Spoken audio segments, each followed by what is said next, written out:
असफल लोगों के पास बैठा करो, उनके पास अहंकार नहीं अनुभव होता है। यह वाक्य श्री कृष्ण की प्रेरणा का एक महत्वपूर्ण हिस्सा है, जिसमें वे हमें सिखाते हैं कि हमें सफलता के साथ साथ असफलता से भी सीख लेनी चाहिए। असफल लोगों के साथ बैठने का मतलब है कि हमें उन लोगों के अनुभवों को सुनना चाहिए जो जीवन में असफलताओं का सामना कर चुके हैं।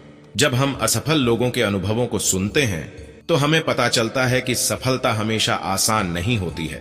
इससे हमें अपनी सफलताओं पर घमंड करने से बचने में मदद मिलती है। असफल लोग अक्सर अपनी गलतियों से सीखते हैं और अपनी कहानियां दूसरों के साथ साझा करते हैं। उनके अनुभवों से सीखकर हम अपनी गलतियों से बच सकते हैं और सफलता प्राप्त कर सकते हैं।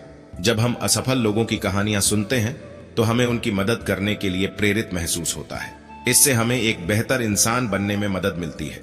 सभी को सुख देने की क्षमता भले ही आपके हाथ में न हो, किंतु किसी को दुख न पहुंचे यह तो आपके हाथ में ही है।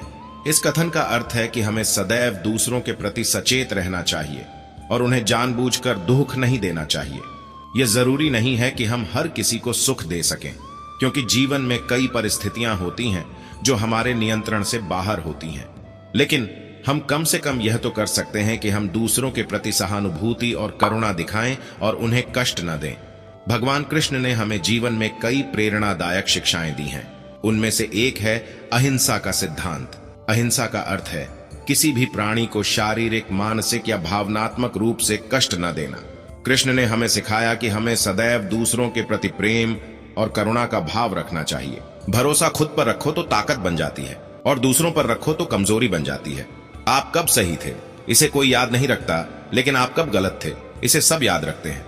श्री कृष्ण भगवान कहते हैं कि जब आप खुद पर विश्वास करते हैं तो आप अपनी क्षमताओं पर भरोसा करते हैं। आप चुनौतियों का सामना करने और अपने लक्ष्यों को प्राप्त करने के लिए प्रेरित होते हैं। आप अपने आप को कम नहीं आंकते और अपनी गलतियों से सीखते हैं।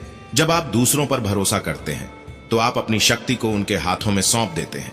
आप निराश हो सकते हैं और अपनी जिम्मेदारी से बच सकते हैं। आप अपने आप को कमजोर बनाते हैं और दूसरों पर निर्भर रहते हैं। यह एक कड़वी सच्चाई है, लेकिन यह सच है। लोग आपकी गलतियों को जल्दी याद करते हैं, लेकिन आपकी सफलताओं को जल्दी भूल जाते हैं। इसलिए गलतियों से डरे नहीं, उनसे सीखें और आगे बढ़ें।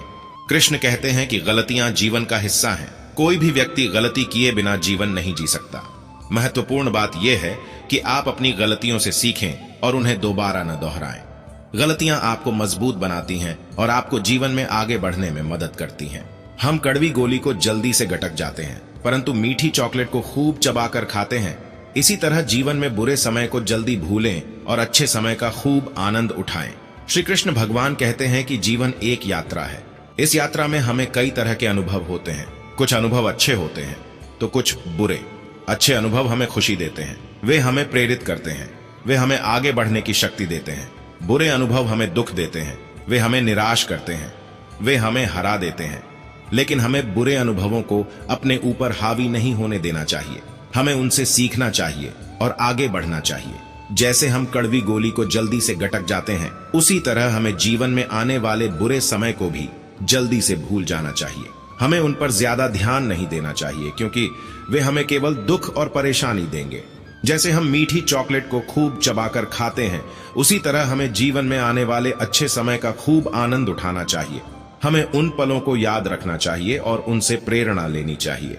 भगवान कृष्ण ने गीता में कहा है कि हमें जीवन में आने वाले सभी अनुभवों को स्वीकार करना चाहिए, चाहे वे अच्छे हों या बुरे।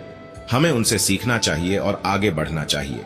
जीवन में उतार चढ़ाव आते रहते हैं, हमें उनसे घबराना नहीं चाहिए। हमें बुरे समय को जल्दी से भूल जाना चाहिए और अच्छे समय का खूब आनंद उठाना चाहिए। दोस्तों, आपने यहां तक वीडियो देखी है तो मुझे विश्वास है कि आप हमें जरूर सब्सक्राइब करेंगे और कमेंट में जय श्री कृष्ण जरूर लिखे। दोस्तों, मिलते हैं नेक्स्ट वीडियो में। Thank you for watching.